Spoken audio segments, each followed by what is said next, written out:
হাজার হাজার কোটি টাকা নতুন করে হাসিনার সাথে মিটিং করেছে, ইলেকশনের আগে বড় বড় ফিগারকে এখানে অ্যাসাসিনেশন করা হবে, গুপ্ত হত্যা করা হবে। পুরো এখানে ভারতীয় আধিপত্যবাদ এখানে সব থেকে বেশি অ্যাক্টিভ আছে। এখানে আওয়ামী লীগের হাজার হাজার কোটি টাকা, তার সচিবরা, তার পুলিশরা, তার পান্ডারা সব রয়ে গেছে। আর্মির মধ্যে একটা বড় অংশ রয়ে গেছে, কোনো সংস্কার করা হয় নাই।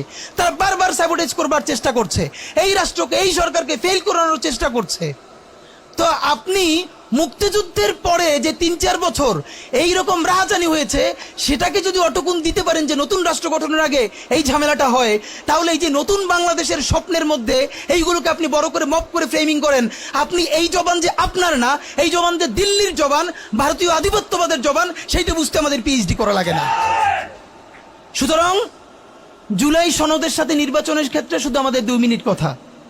নির্বাচন হতে হবে। আমি একটু ভদ্রতার সাথে এবং শ্রদ্ধার সাথে বিনয় আমি জানাচ্ছি যে ভাইরা যেটা বলেছেন সকল দল মিলে আগামী 20 বছর নির্বাচন না হোক, না, এটা আমরা চাই না। আমরা নির্বাচন চাই। মানুষ গত 16 বছরে ভোট দিতে পারে নাই। মানুষ আনন্দ নিয়া শীতের সকালে বাচ্চা কাচ্চাকে কুয়াশার মধ্যে লাইন দিয়ে দাঁড়াই থাকবে, ভোট দিবে। আমরা সেই বাংলাদেশ দেখতে চাই। আমরা নির্বাচন চাই, নির্বাচন হতেই হবে। এই নির্বাচনকে বানচাল করবার জন্য দিল্লি থেকে শুরু করে আওয়ামী লীগ হাজার হাজার কোটি টাকা নতুন করে এখানে বিনিয়োগ করছে। নির্বাচন লাগবে। তবে আমাদের প্রশ্ন হলো, সেই নির্বাচনের ম্যান্ডেট হবে কি? এখানেই আমাদের কথা। কোন ধরনের আপোষ ছাড়াই নতুন নির্বাচন হইতে হবে জুলাই সনদের ভিত্তিতে। এইটাই আমাদের কথা। জুলাই সনদের ভিত্তিতে নির্বাচন হতে হবে এবং জুলাই সনদের বৈধতা নির্বাচনের আগেই দিয়ে সেইটার ভিত্তিতে নতুন নির্বাচন হবে, যেই নির্বাচনের ম্যান্ডেট থাকবে নতুন সংসদে নতুন বাংলাদেশের জন্য আমাদের রাজনৈতিক দলগুলো মিলে নতুন সংসদের নতুন সংবিধান উপহার দিবে। যেই সংবিধান 72-এর বাকশালী সংবিধান, ফ্যাসিবাদী সংবিধান, যেই সংবিধানের কোনো ম্যান্ডেট ছিল না বাংলাদেশ রাষ্ট্রের সংবিধান করবার, কারণ তারা পাকিস্তান রাষ্ট্রের মধ্যে শপথ নিয়ে পাকিস্তান রাষ্ট্রের জন্য সংবিধান প্রণয়নের কথা বলেছিলেন, কিন্তু বাংলাদেশ রাষ্ট্রের কোনো ম্যান্ডেট তাদের কাছে ছিল না। তারপরে তারা সংবিধান রচনা করেছেন, এরপরেও তারা একটা সেই সংবিধানকে লেজিটিমেট করবার জন্য একটা গণভোট দেন নাই। এরপরে যারা 73-এর একটা ভোট চোরের নির্বাচন দিয়েছে, সেই 73-এর নির্বাচনের ভোটের ইশতেহারের মধ্যেও তারা এই সংবিধানকে তারা লেজিটিমেসি দেন নাই, ইশতেহারে রাখেন নাই। সেই সংবিধানকে যুগের পরে যুগ আমরা বয়ে বেড়াবো, সেই দায়বদ্ধতা তো আমাদের নাই। এবং সেই সংবিধান কেমন ফ্যাসিস্ট সংবিধান করা হয়েছে, যেইটার সাংবিধানিক ভিত্তি দিয়েই আপনি একটা কথা বলতে পারবেন। এই যে সবাই বলে আইনের কথা, বলেন তো পারলে একটা কথা, হাসিনা কোনটা বেআইনি কাজ করছে?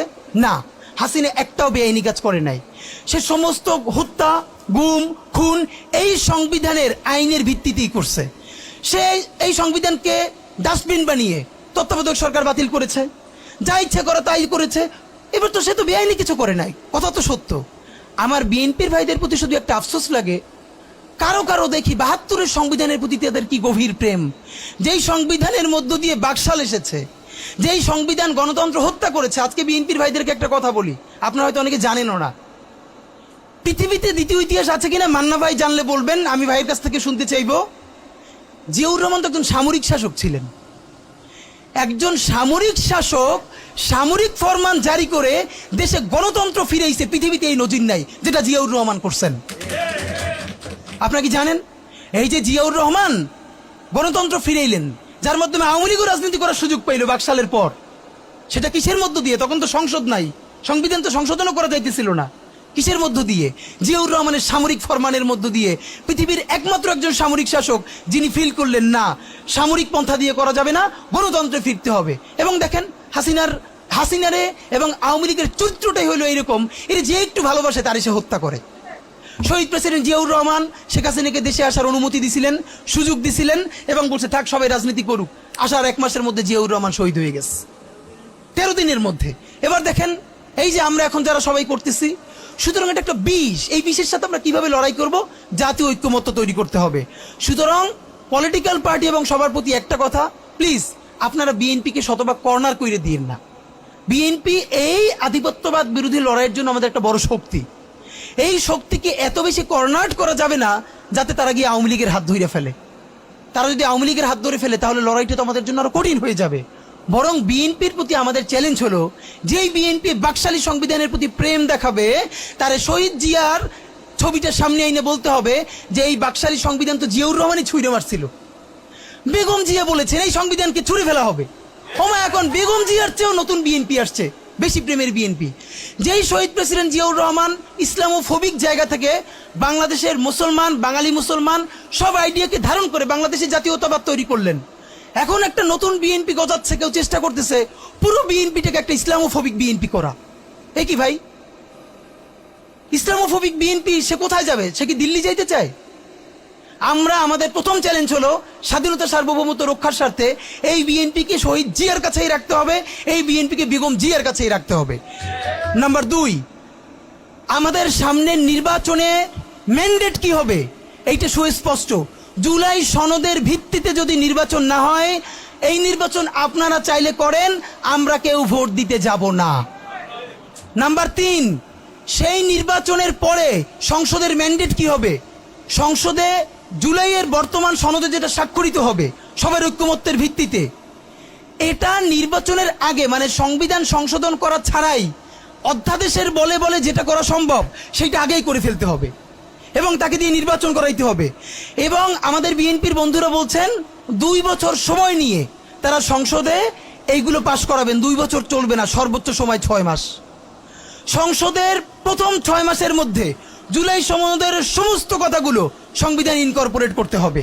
যদি পারেন নতুন সংবিধান করতে হবে, নতুন সংবিধান করতে না পারলে এইটার মধ্যে ইনকর্পোরেট করতে হবে। রাজনৈতিক বিভাজনের ফাঁকে একমাত্র সমস্ত সুবিধা নেবে ফ্যাসিবাদ, ফ্যাসিবাদের শক্তি এবং আওয়ামী লীগ। আমরা আমাদের জীবন থাকতে বাংলাদেশের মাটিতে ভারতীয় আধিপত্যবাদ থেকে শুরু করে আর কোনো বিদেশি আধিপত্যবাদ, হাসিনা এবং ফ্যাসিবাদকে মেনে নিব না। এবং আমরা যদি শহীদ হয়ে যাই, আমাদের সন্তানেরা লড়বে, তার সন্তানেরা লড়বে। কিয়ামত পর্যন্ত বাংলাদেশ নামক জমিন যতদিন বেঁচে থাকবে ততদিন পর্যন্ত আজাদির সন্তানেরা লড়াই করবেই করবে। ওদেরকে স্কুলে, কলেজে, ইউনিভার্সিটি দিনের পরে দিন কাউন্সিলিং করা উচিত ছিল। আপনি কাউন্সিলিং করেন নাই, ওদের পুনর্বাসন করতে পারেন নাই, শহীদদের পরিবারের পুনর্বাসন করতে পারেন নাই।